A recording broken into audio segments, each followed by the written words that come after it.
Hello, everyone. This is Jasper, and welcome back to another episode of the Newton Public Schools Alumni Association podcast series. And today we are joined by another new guest. Today we have Garance today here with us. So, Garance, would you mind giving us a short introduction of who you are when you graduated South, as well as what you're doing right now? Hi everyone, so my name is Garance or Garance since I'm originally from France. I didn't actually graduate from Newton South. I was only there for 2 years, so I left in 2014. I currently work for an insurance brokerage and risk control company based in Montreal. I see. Apologies for the mispronunciation, Grants. No So, problem. I guess after your time at Newton South, are there any interesting things that happened? Like when you left Newton South, do you kind of have a rough idea of what you wanted to do with your life, or did it kind of switch? When I left Newton South, I had just gone to the Global Student Leader Summit in Shanghai in China. It was an opportunity through Newton South. Oh And wow. when I left, I thought I wanted to do international business. Okay. Completely different from what I ended up doing. After that I ended up going home to France, finishing my high school there. And then I came to Canada for my studies, and I ended up studying anthropology and classics. Oh wow. So very, Okay. very different. I see. So I guess since you've switched your concentration in life to anthropology and classics, are there any maybe courses that you took at South that maybe you feel in hindsight might have contributed to building a strong foundation or some sort of that, so that you can do well? I think a lot of the history classes, obviously. I was part of I'm not too sure if it's still called the same thing, but the Global Studies program, where it's like the literature and history classes are part of a little different group at South. I don't know if that I still see. happens. It might And be, yeah. so, yeah, so we had I guess more focalized classes, and I really liked those. My teachers Fascinating. were awesome. Oh, I guess speaking of teachers, are there maybe like one or more teachers who maybe you feel had a large impact on your time at South by making more entertaining? My favorite was SJ. So she was the ceramics teacher. Okay. And so I spent a lot of time in her class, even during lunch and everything. It's where I made most of my friends. I do also, I had a teacher who was my favorite for literature. Unfortunately, I don't remember his name. It's been about 10 years. That's fair. But like they were really awesome. All the teachers were great. The French and Spanish teachers were really awesome too. Ah, fascinating. So I guess, since you've had such a spectacular time in high school, I guess transitioning now to college and beyond, anthropology and classics seems to, many people might see as, oh, I don't even understand what either of those two words mean. Or some people might be interested in it, but don't really know what kind of direction they should go in high school or maybe college in order to, advance their career when they want to take it. So I guess, based on your college experience and maybe even your high school experience, would you mind sharing one or two things that you did that you feel maybe contributed the most to your pursuit of this track? I think the biggest thing was I did what I actually enjoyed. Literally, my Okay. entire college time, my dad constantly asked me, "What are you actually studying? I have no idea what you do." And I just was like, you know what? I like what I'm doing. I would rather have a degree, but at least like what I'm doing and not suffering the entire time. And the biggest thing is you don't have to know right away. My brother did something his first year, hated it, changed. Ooh, I see. Wow. And even me, like my first year, I started with just a major in anthropology and I did a few classes in classics. And I realized anthropology was great, but it wasn't 100% what I wanted to do. So I changed and did a double major. And I Oh now work in wow. insurance. So, like what you do in college or I even high see. school, do what you enjoy because that's really what it matters. Adult life can change so fast. I see. So you've had a very fascinating journey from anthropology and classics all the way into doing insurance now. Something that Mhm. most people might never ever guess about you. So would you mind Yeah. telling us a bit about the transition between doing anthropology and classics to getting into the insurance field and now working there? So after I did my undergrad, I actually went on to do a master's. So I did a master's in museum studies, and then COVID hit. Oh. So I did my master's during COVID, and then I tried to get a job, but most museums were closed during COVID, so it was very, very I hard. see.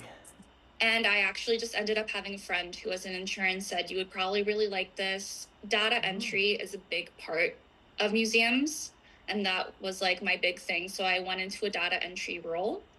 And 3 years later, I am still in it. oh wow. I guess so, data entry might, to many people, they might feel that, someone who maybe major in anthropology and classics might not maybe have studied the same thing as someone who maybe was formally preparing for data entry. So, was there any type of, extra knowledge that you needed to learn in this process? And I guess, how do you deal with that? There was definitely a lot of training. There was about like a month and a half of training. I think the biggest thing is just take it one step at a time. Every job's going to come with training and like difficult things. Just don't be stressed about it. You're going to learn, and people are there to support you. And if they're not there to support you, it might not be the good job for you. I see, I see. So I guess, a lot of people also, I know a lot of high schoolers are, super scared about, knowing, oh, I have to know exactly what I want to do with the rest of my life right now because this transferring process, if I need to change a major, might be drastic. So I guess mentally, do you feel like the process of transferring between a major that you initially thought would be from the museum to insurance, do you feel like this transfer had a huge impact on you mentally, or do you feel that, it was rather relaxing? I think one way it was good because for me, going to museums and studying history, it's still fun. My biggest fear was that I would have a job at a museum or I'd have a job in history and everything, and it would become work and it wouldn't be enjoyable anymore. I And see. so it let me like keep that thing. And I think also the biggest thing is work shouldn't be like your entire life. Right, You I should see. like you should Yeah. work to live. So for me, I kind of like just went day by day. It's like maybe I'll stay here for a long time, maybe I'll change, but I'm not going to worry about it because you're just wasting energy focusing on things that aren't important. I see. So you really kind of won at life because, you get to have studied something that you absolutely adored in Yeah. college, and then after that, since you're no longer working it as a job, you maybe feel like you can do it outside as like a hobby or a passion. Do you still continue to pursue anthropology and classics outside of your work now? I do. Yeah. Whenever I can, I'll go to museums. I follow people on TikTok who are archaeologists. Wow, So, yeah, I mean, it just remains a passion. So, I it's really see. I nice being see. able to have it remain a passion. Hmm. I'm listening to, I guess, the not really wanting to make your passion your job aspect, and I kind of feel that it does also clash with a lot of opinions that some others have, which is that, you want your job to be something that you really love, something that, you can envision yourself doing every day. So I guess, what are your opinions on the, I guess, other side of the argument where people think, whatever you do as a job has to be something that you absolutely love? What do you think about that? I think it's really important. I mean, I do actually really like my job. I would not get up at 8 a.m. every single day to do I this job if I see. didn't like Right. it. But I also think it shouldn't be your entire life. Because I know people who are Hmm. workaholics, and one of my friends, she's 40 now, and that's all she did. She only worked, she tried to get by. And honestly, good for her because she's happy where she is. It might not be what's right for someone else. So I think, just take a doctor. Like people to actually get through that much studying to be a doctor, they really, really have to like what they do. Awesome for them. Right. Like that's really awesome. I think people just have to follow their own paths. If they want their job to be their whole life, then go for it. And if they I don't, then see. don't.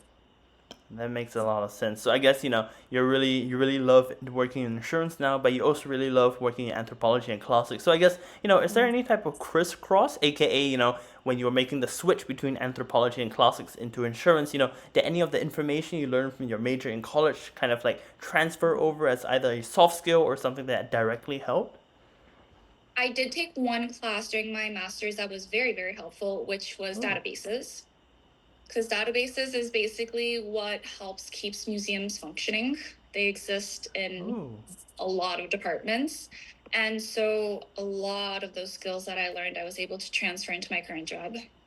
I see. That's amazing. So I guess, your major that you did wasn't like, I guess, completely quote unquote useless when it came to Mm-hmm. not doing it in the first Yeah. place. And I guess when you enter your new job, do you really feel any type of like fear, I guess, of, you're entering a job that, you maybe haven't done any type of studying for? Do you feel like, maybe I would need some time to get used to it, or do you feel like the process was more natural? I was petrified the first 3 months. I was Oh, I see. terrified because you're dealing with real people, you're dealing with real Hmm. consequences. And so I'm a perfectionist. So it was really like, oh my gosh, what if I make an error? What if I like mess something up? The reality is most mistakes can be fixed. So you just really have to not worry too much about it because worrying is what's going to make you make more mistakes. So I've Right. learned to like calm down a bit and let things go since. I see. Okay. So I guess just to wrap things up today, you've had a very enriching and very lively life experience as compared to, us measly high schoolers who've had, pretty boring lives. We just wake up and go to school and then go to clubs and come back home and rinse and repeat. So I guess, do you have any idea of like a value or a mindset that you advise that we kind of keep in mind as we go into college where, life gets a lot more, I guess, messy in a case where we have to time ourselves and schedule ourselves, as well as, when you go into the workplace where, like there is no direction for you. You have to choose your own direction. Do you have like a mindset you think you would take us very far as well as it did for yourself? Take it one day at a time.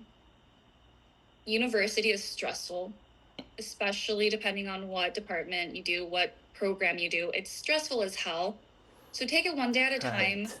and enjoy your time. Don't like lock yourself in your bedroom studying and freaking out the entire time because you're going to be miserable and your grades will probably suffer. Meet some friends, get some fresh air, go into nature. Yes, prioritize your studies, but also prioritize living. I see. Well, hopefully, everyone listening has taken some lovely advice from Grants from her amazing life experiences. I personally have learned a lot about, how to navigate different aspects of life and, how to stay mentally strong through it. So, once again, thank you very much to Grants for being here with us today. I hope everyone here has learned something because I surely did. And I will see you all next time. Thank you.